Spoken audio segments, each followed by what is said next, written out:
নমস্কার বন্ধুরা, চলে এসেছি নতুন একটা রান্নার রেসিপি নিয়ে। কাতলা মাছের ফিশ চপ। তার জন্য মাছগুলোকে সেদ্ধ করে কাটা বেছে নিয়েছি, আর আদা, রসুন, কাঁচা লঙ্কা, পেঁয়াজকে গ্রেট করে নিয়েছি।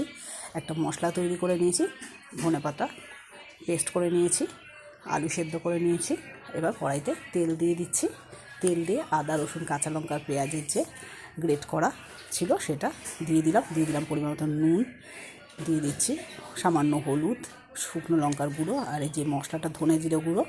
আর একটা মশলাকে আমি তৈরি করেছি, সেটা হচ্ছে শুকনো লঙ্কা, ধনে, জিরে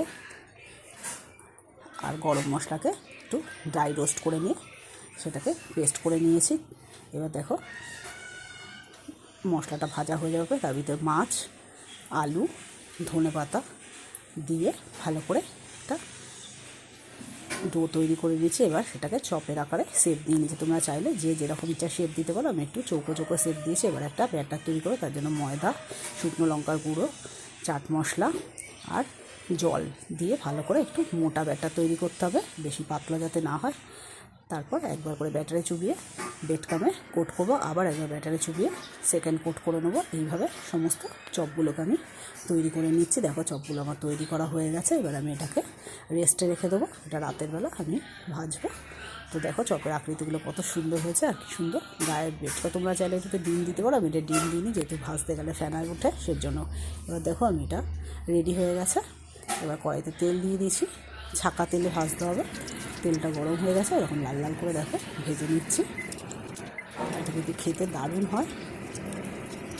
তোমরা কে কীভাবে ফিশ চপ করো কমেন্টস করে জানিও। আর যে মশলাটা আমি এখানে ইউজ করেছি সেটা তো তোমাদের বললাম, এটা একটা স্পেশাল মশলা। কেমন আমি ফিশ চপের রেসিপিটা তোমাদের কেমন লাগলো কমেন্টস করে জানিও। ফিশ চপটা রেডি হয়ে গেছে। এবার উপর থেকে আমি চাট মশলা ছড়িয়ে দিচ্ছি, দিয়ে কাসুন্দি, টমেটো সস সাথে শসা আর পেঁয়াজ দিয়ে সার্ভ করছি। যদি আমার রেসিপিটা তোমাদের ভালো লাগে, লাইক শেয়ার কমেন্টস করতে ভুলো না। আর তোমরা কে কীভাবে বাড়িতে বানাও সেটাও আমাকে কমেন্টস করে জানিও। আশা করি আমার এই রেসিপিটা তোমাদের ভালো লাগবে। একবার বাড়িতে বানিয়ে খেয়ে দেখো, যদি ভালো লাগে তাহলে আমাকে কমেন্টস করে একটু অবশ্যই জানিও। ভিডিওটি এখানেই শেষ করছি, ফিরছি নতুন কোনো রান্নার ভিডিও। ততক্ষণ যেন গুড বাই। তোমরা সবাই খুব খুব ভালো থেকো, সুস্থ থেকো। Thank you everyone.